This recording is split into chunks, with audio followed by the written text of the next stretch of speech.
good morning, good afternoon, good evening, or maybe even good night, but welcome to Eat the Storms, the poetry podcast. My name is Damien B. Donnelly. I am your host and producer, and whatever the day, the hour, the year, thank you so much for deciding to tune in on your preferred podcast platform. And that might be places like Spotify, Apple, Breaker, Podbean, Player FM, Overcast, Pocket Cast, Castbox, Podcast Addicts, iTunes, Amazon Music, or maybe even YouTube. Wherever and whenever you decide you need a poetic fix, Eat the Storms is here to deliver. And today we are back with regular scheduled programming after our mammoth, mighty and absolutely marvellous audio companion to the Storms Journal, which dropped on the 2nd of November. An episode that took over 2.5 hours, featured over 50 contributors from the Storms Issue 5, which is now, thankfully, available to buy over at eatthestorms.com. And here in Dublin, you can pick up a copy at Books Upstairs or the Winding Stair Bookshop. Now, today I am here to introduce you to 4 more poets from various parts of the world. One is joining in from New Jersey in the United States, and she is a very welcomed returning guest, and one of my very first poetic muses from my days as a blogger on WordPress. Another is an Irish writer whose work I've come to know through the national mentoring programme that I coordinate at the Irish Writers' Centre. And this year she was one of 35 mentees who were offered the opportunity to be mentored by recognised artists over the course of the year. And joining those two are 2 new voices to me and new voices to the podcast from England and all the way from India. So the drill is always the same. I make the introductions, my guests shine, and all that's expected of you is to ensure that you have a comfortable seat, a selection of sweet treats, and some suitable tipple to distract you from the exterior storms while we bask in this literary one together. My name is Damien B. Donnelly. This is Eat the Storms, a poetry podcast, and I hope you enjoy the show.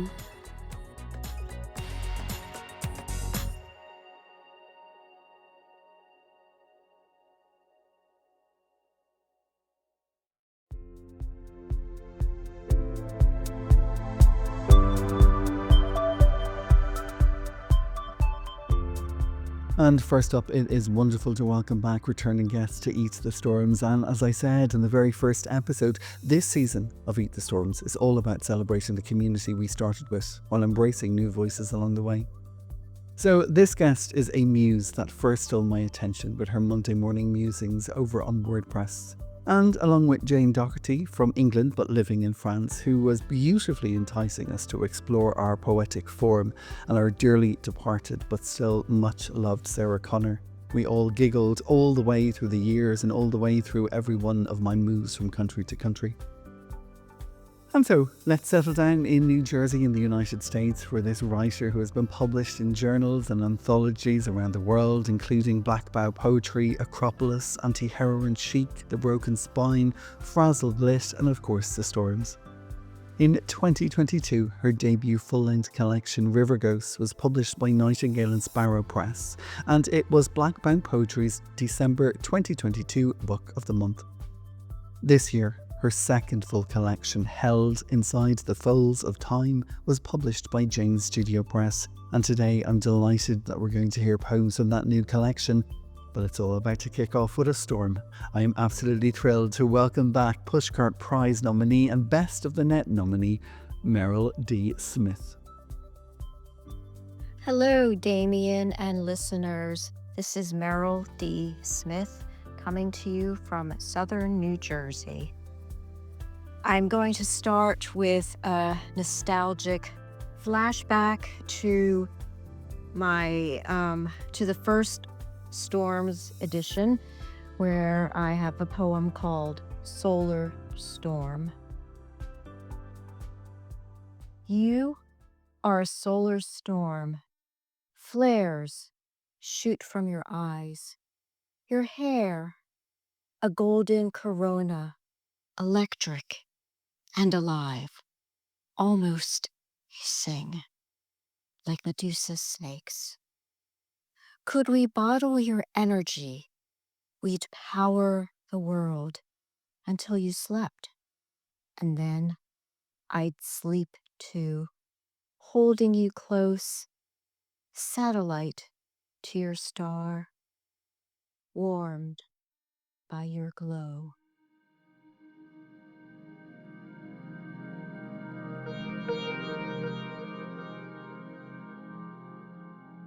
This next one was published in Record of Dissent, Poems of Protest in an Authoritarian Age by the Chaos Section Poetry Project.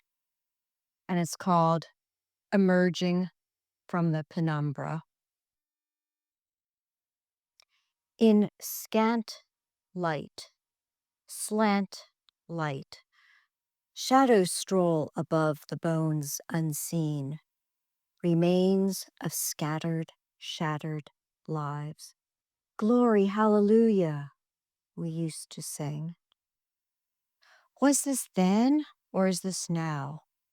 The truth is marching on, torn, twisted, and trampled in scant, slant light as shadows stroll, as masked men menace, muscled marauders from obscurity troll in the scant, slant light of spring. The grass is greening, the days are growing, the rose is blooming, the shattered bones are speaking, calling not for bombs bursting in air, but my country, sweet land of liberty, always a vision, yet there it is. Listen, the susurrus of ghost voices, songs from the shadows lift. We shall overcome. March on, march on, march on, march on.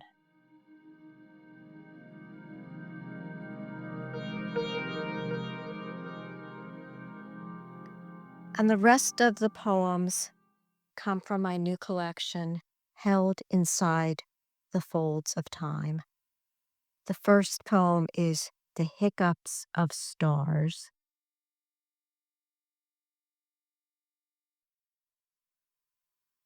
The Hiccups of Stars. Sometimes I think of those ravenous stars, gulping pieces of the cosmos, eating too much, too fast. Voluptuous giants at the end of life, hiccuping bursts of light, and burped shells collide, collide, collide. A massive, silent fireworks display. I imagine, because if you're a star, even indigestion is beautiful. And when they die, frondescent feathers flash and flare incandescent, laying luminous eggs to hatch new stars, to fledge new worlds.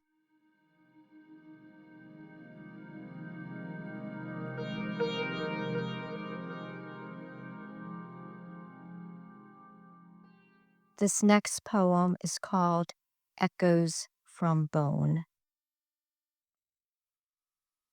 His fingers atop the hollowed vulture bone danced over black holes like shooting stars, and life breath kissed death in recreation of sun shimmer and bird twitter, the whistle of river, the sigh of wind, their laughter. Sound flowed from this relic of carrion eater, a talisman, each note a step for her journey to the beyond place. He finished and laid the flute beside her remains. He would wait in the cave. Listen, follow the song. Bones beside bones, echoes captured in an estuary of time.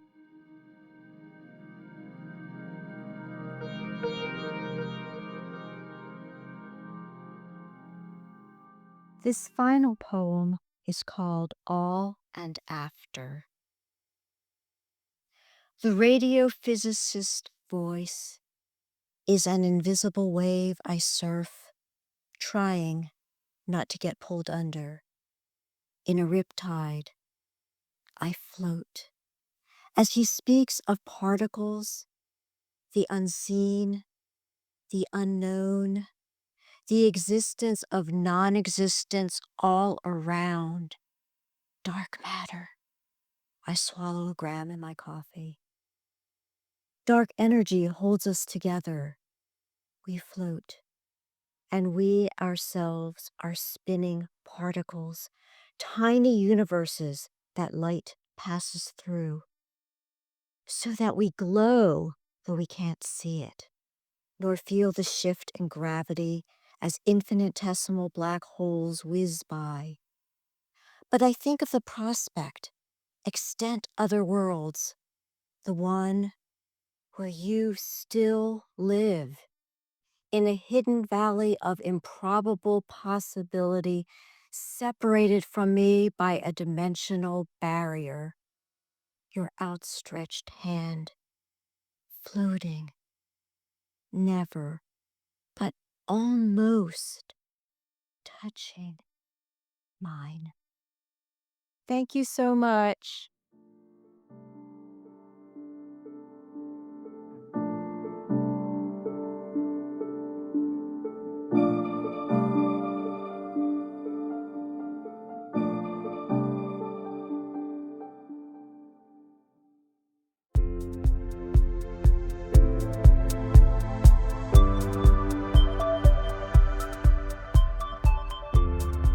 And from New Jersey, we are jumping back to Ireland, though we're keeping a little trace of the United States as my next guest studied strategic storytelling at Columbia University School of Arts in New York.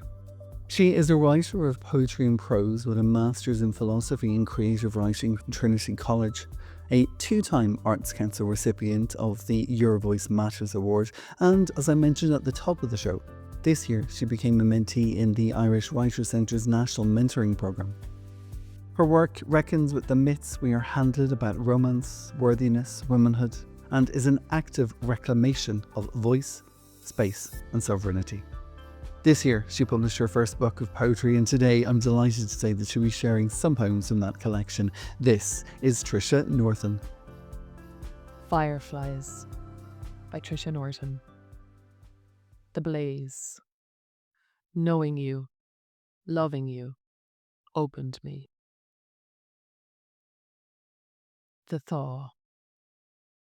Loving you was like coming home after a lifetime of being kept from a place where I could settle my bones and soften the parts of me that were held tight until they were held by you.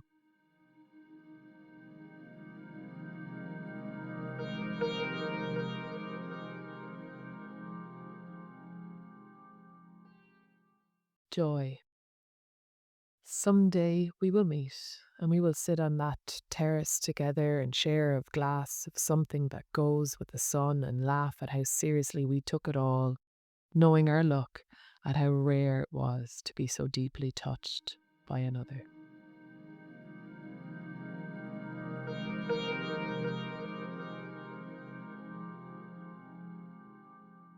The littleness and bigness of things.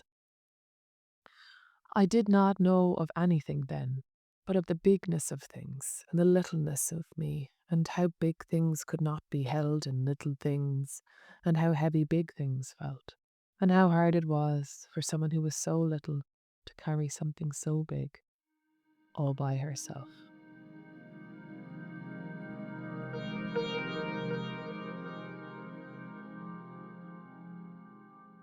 Halted. And then it was there, a thing that wanted to be seen in the way that all big and important things want to be seen but are hard to look at directly. Commanding and demanding, it calls all of you forward. There is nowhere left for the small parts of you to hide. All of you must see and be seen now. All of you is all that will be acceptable to this great, unnameable truth.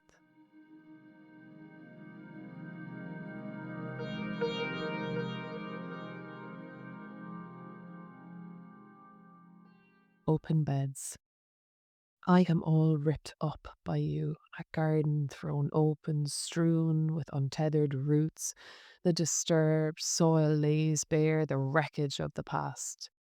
With you there as my witness, I can no longer deny the ghosts that still haunt my bed.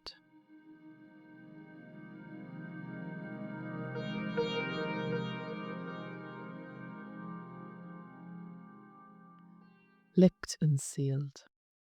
The hard press of you marked my skin like a wax seal licked and kissed, ready to send to receiver, once so neatly tied and ribboned. But you worked your way around the edges first. You liked that, didn't you? The fringes and the hinges, the places others would leave until last, if at all. It was your way in. You found the entrance the way all clever and unassuming people do, with little effort and no suspicion. There is no harm in a peek or a look or a slight opening, until I am a thing that is slit and split into two, spilled out onto you, into you, and around you. You dove head first, and now I watch and lap it up as you unwrap and ravage free the very thing that was once so tightly bound.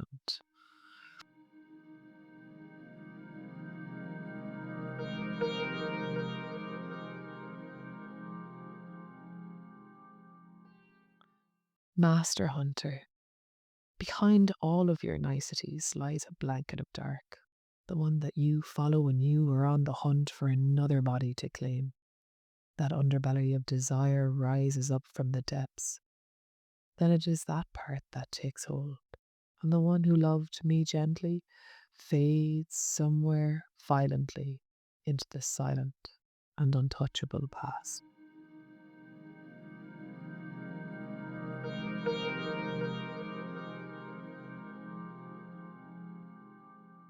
Late bloomer. Life has its own rhythm and pace. You cannot force a tree to bloom sooner than its branches wish to, even if all others bloom around you, and you question the setting sun. Keep the faith and remember, you took your time to deepen your roots and secure your place. Your bloom is coming, and when it does, it will be glorious.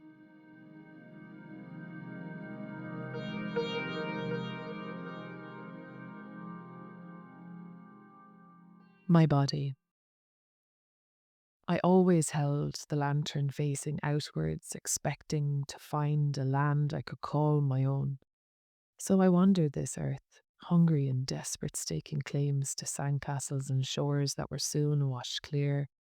It was only when the collapse came, and I met the ground in one dead heap, that I felt the bare bones of me and eventually found the land that I had sought for tirelessly. So I began the work of archaeological excavations. At first, the deep digging with great shovels and grand ceremonies. The deeper I got, the finer the tools became. My hands steadied with razor-sharp precision. I knew what I was unearthing was a fine and delicate thing, ancient and unseen for generations. The most precious jewels I found, layer after layer within, under my own skin. And so I dig still deeper down. I go, not looking outward. Instead, within is where I have found the most sacred home I will ever know.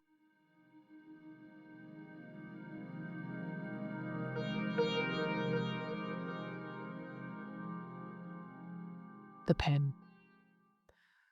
There was too much to come up and out, so instead it came down and through. When I found the pen, I found my voice. Oh, the pen, how I love you.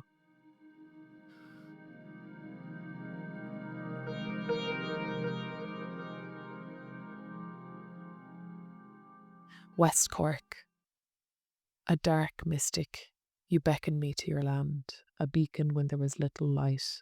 Your vast landscape, the cloak of the great mother, the wild feminine, the untamed dark, unconditionally loving but relentless.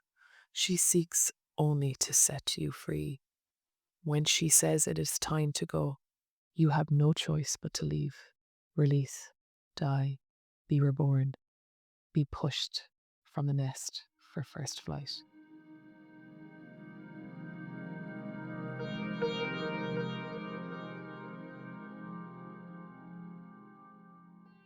Wild women. I am making my own way now. I find new women to live by.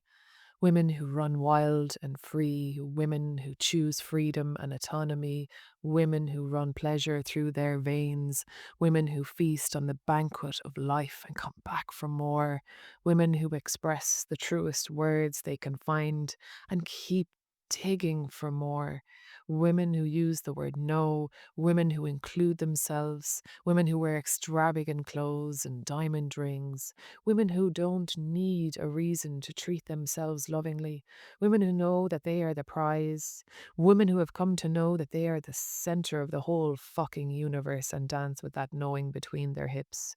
Women who drink champagne from the bottle and go topless as they sway in lowly lit rooms.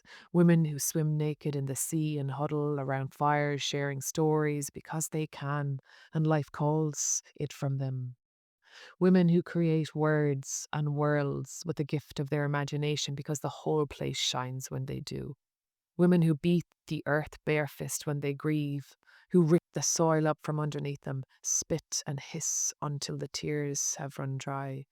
Women who would burn it all to the ground to protect those that need protecting. Women who run by the laws of their heart, knowing that they are governed by a greater wilding. Women who bleed into the earth and nourish her soil. Women who love like their life depends on it and make love as a form of nourishment. Women who hear the whispers of the plants and lovingly conjure the medicine they offer to us. Women who run by the cycles of the moon and howl when she is full as a form of reverence. Again and again, these are the women I look to. These are the women who show me what is possible. Another path to take, another way to live, a life full of aliveness.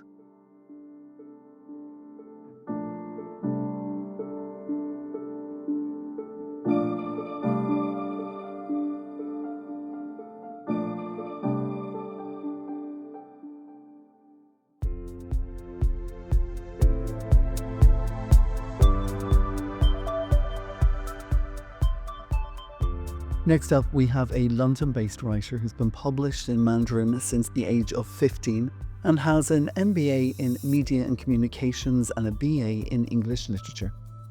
Recently, her English language poetry has received international recognition and appears across the United Kingdom, the United States, Australia, India and Uzbekistan. Her chapbook, Exiles Across Time, moves between myth and lived witness, braiding Mandarin suggestive poetics with English poetry's direct address. Her work explores spiritual animality, intersectional feminism, mythic, sensuality and sisterhood.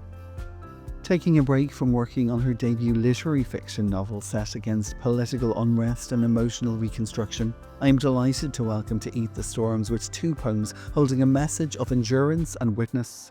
Often known as Nicolina Hai, this is Hot Ai. Hello, my name is Hua Ai. I am an international poet based in UK. Today I'll be sharing two poems from a chapbook, Exiles Across Time, that will be published in London. The first poem's title is Frankenstein Spring, and the second one is On the Shores We Lived. Frankenstein Spring is a meditation of rebirth and cruelty arrive hand in hand.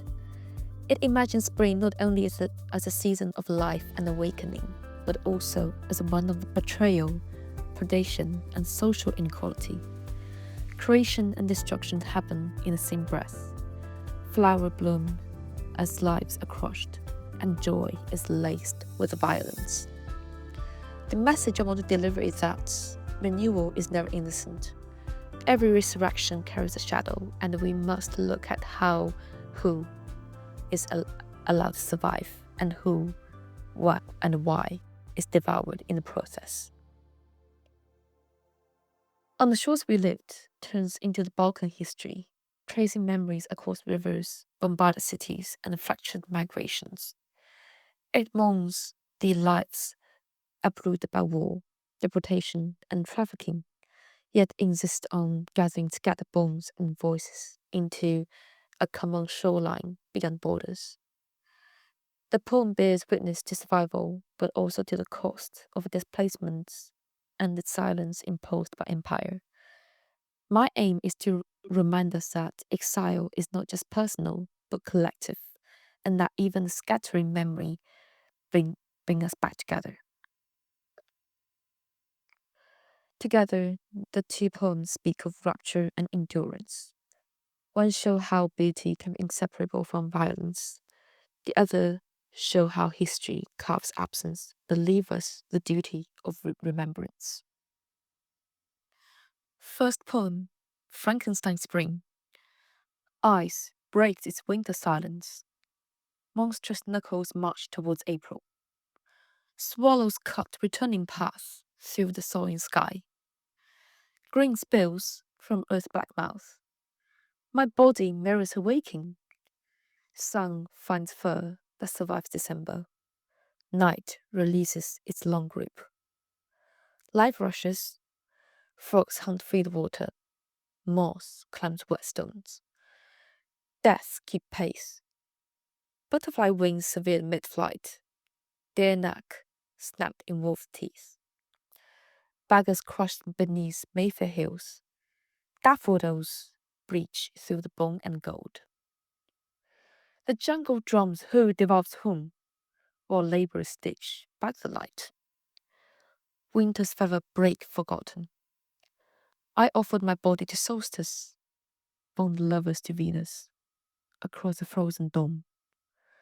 We crowned the butcher king, betrayed our jingled vows, lost compassion threads among unwrapped gifts.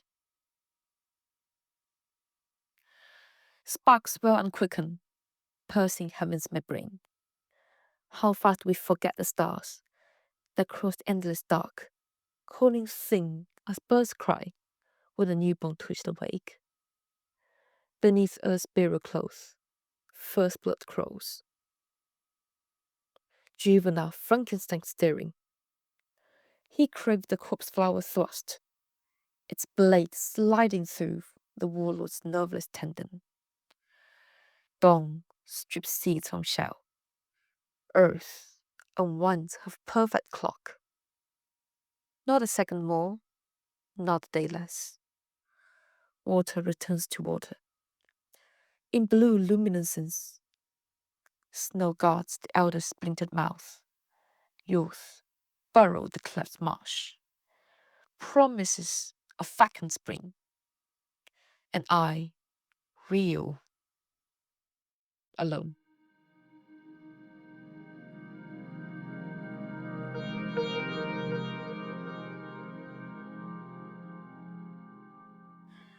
Second poem, On the Shores We Lived.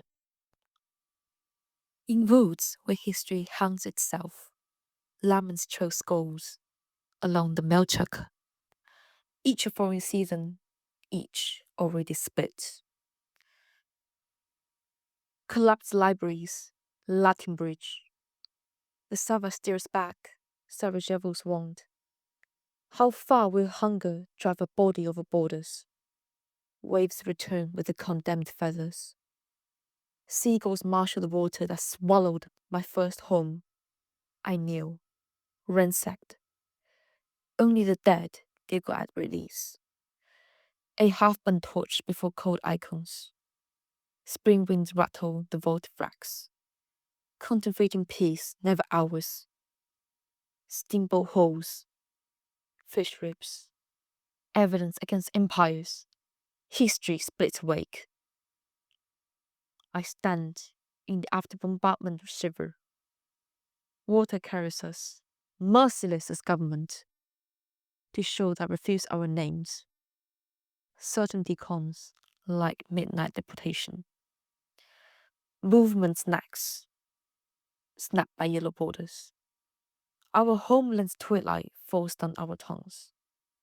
They promised honey and milk, while diplomas manage at customs, CV rot in mailboxes. We count the tips from our whipped breath. Guitar dreams gone mute, contracts unstitching our rights to leave. Dancers and singers downgraded to wannabes under Soho's red lights. Bagger hands cauterized by childhood views. Deafened us to almonds whistling through bullet casings. Hatchlings in their shells, watching mothers wade into the machine gun distance. Their children, jagged languages, facing Black Sea cargoes, traffickers of breath and skin. The whisper, thin as a ration bread. In March, swallows will cut us into petitions for the camera. In May, heat stove will harvest our corpses for museum sorrow. When we lie alone beneath the river's militarized belt, our blood will turn to morbid blue, linking soils of unremembered cities under one bank that gathers our all scattered bombs.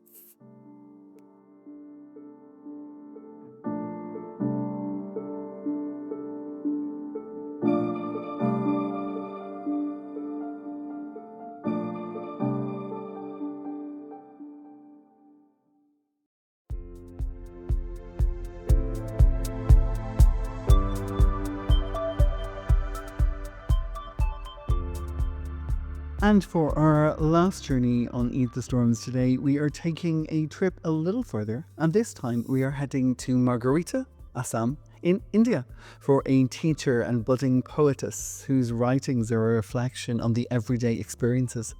A writer who believes that the correct words have the power to transform our culture, and her work has been featured in various national and international publications. And so today, on this international podcast that is Eat the Storms, I'm delighted to welcome, for the first time, but hopefully not the last, Deepika Singh. Hello and namaste, dear listeners. I am Deepika Singh from Margarita, Assam, India. Today, I'm going to share some of my poems, and I hope that you all will like it. I will start with my autobiography poem, The Diary Still Unread. This poem reveals my strength and unresolved emotions, symbolized as an unread diary. The diary still unread. I am Deepika, a soul stitched with threads of giving, a teacher, yes, but more often a learner of life. For years I have shaped young minds, yet my own heart has been carved by betrayals, by silences, by truths too heavy to speak. I write because my scars will not stay hidden, because my voice, though trembling, still longs to be heard. People see the smile, the calm face, the woman standing steady. They don't see the nights when words are my only companions. I'm not just a teacher, not just a poet, not only a daughter, a friend. I am a river of resilience, a storm bottled in silence, a diary still unread. This is me, unfiltered, unfinished, still learning how to live with tenderness in a world that often forgets how to be kind.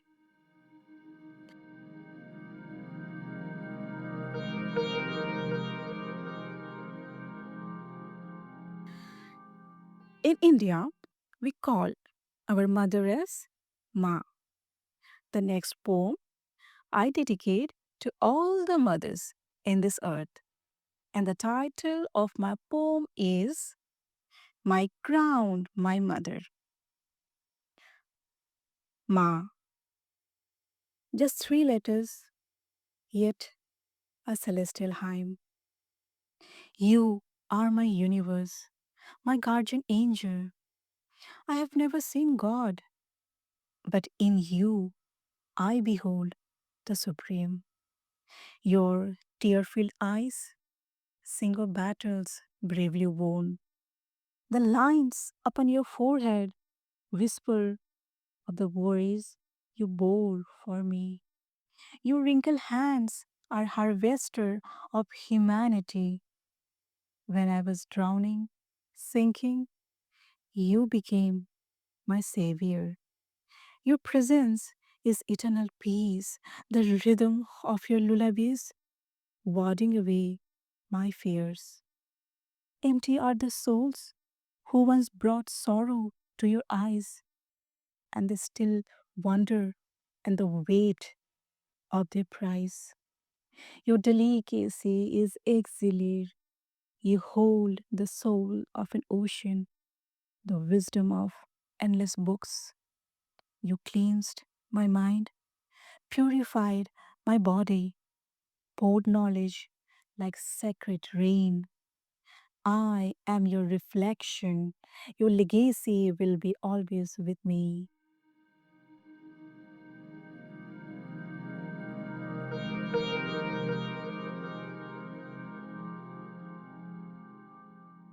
The following poem, which I'm going to share, is my humble tribute to my dear brother Zubin Garg, whose music touched countless hearts and left a timeless legacy.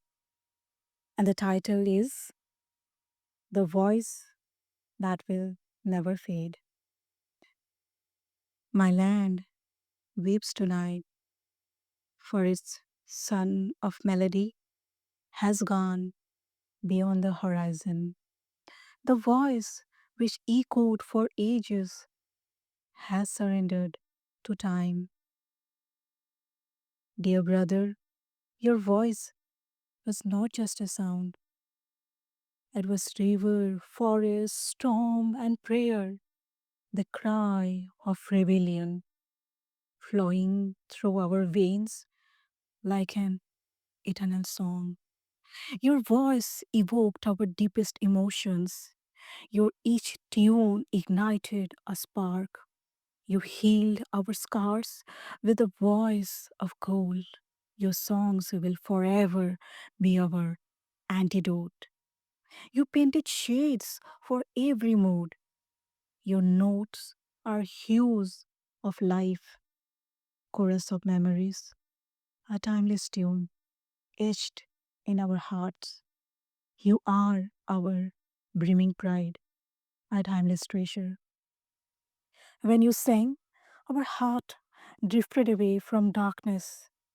You sang in the language of people, the very language in which we think, we talk, and dream. When the sea of people joined your mortal remains, it is the testament that music can become the voice of people. A versatile, soulful voice with emotions deep down. Your untimely passing pierced our hearts. It's cruel to bid you goodbye. We all yearn for one more symphony to get wrapped in your musical journey. The microphone may become cold now, but your eternal voice will always echo in our minds. Thank you.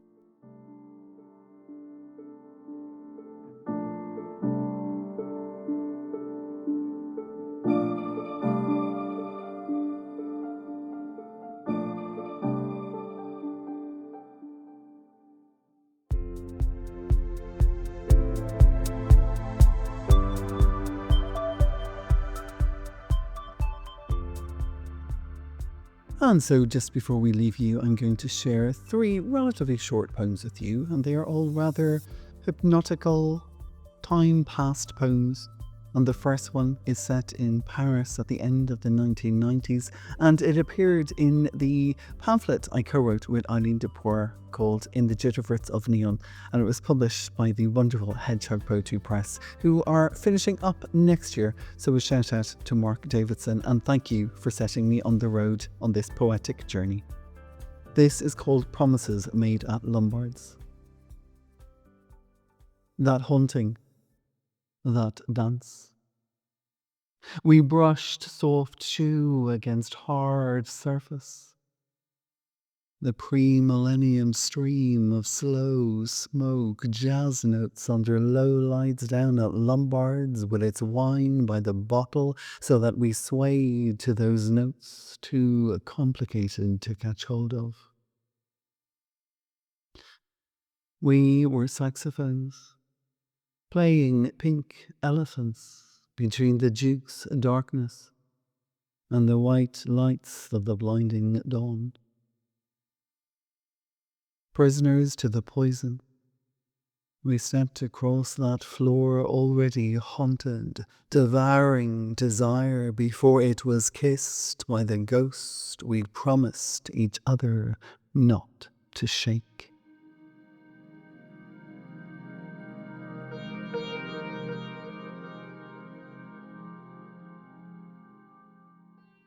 And sticking with France, but this time moving down south, this is an acrostic poem that is inspired by the painting Sunset by Marc Chagall, which he painted in 1967.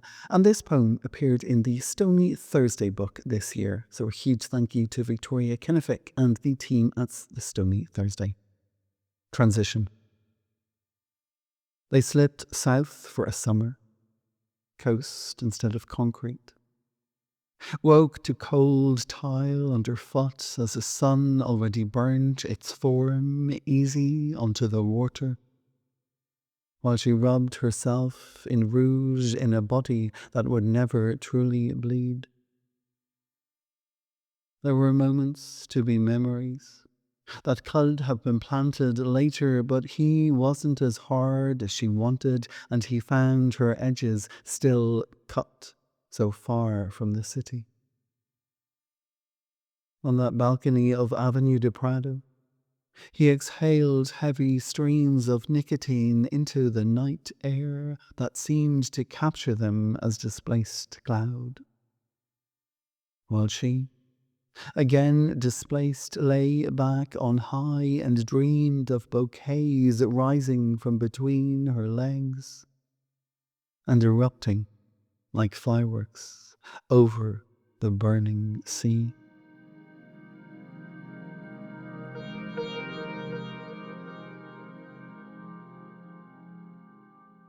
And the final poem I'm going to leave you with appeared earlier this year in the beautiful anthology that is called Beautiful Little Fools, Poetry of Glamour, Obsession and the Gilded Age, which was a celebration of the 100 years of F. Scott Fitzgerald's The Great Gatsby, and it was published by the Broken Spine Arts.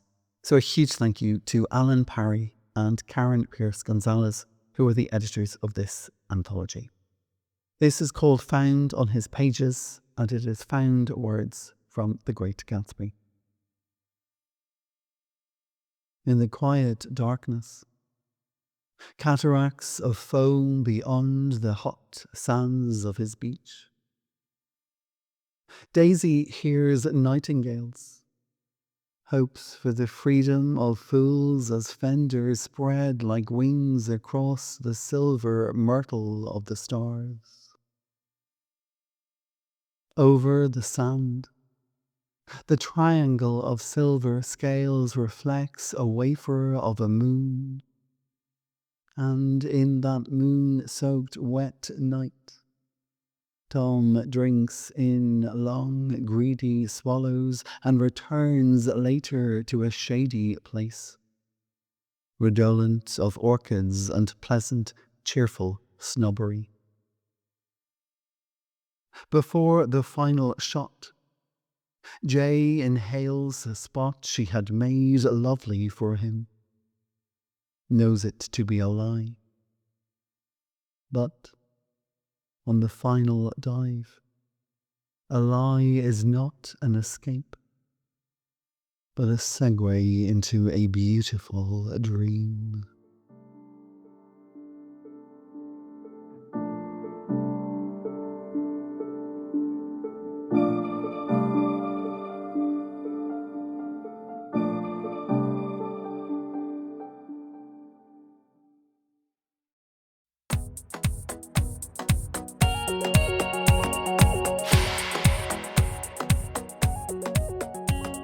Poetic peeps and gentle persons, in-betweeners and non-conformers, genders all and genders equal. We've reached the end of this 5th episode of Eat the Storms, the Poetry Podcast, Season 10. My name is Damien B. Donnelly. I've been your host and producer, so thank you so much to you, the listeners, for tuning in. And of course, most importantly, thank you to my 4-star guests on the show today. And for all of their details, you can head on over to eatthestorms.com, click on the podcast section called Listen to the Podcast, and there you will find a blog post for every episode.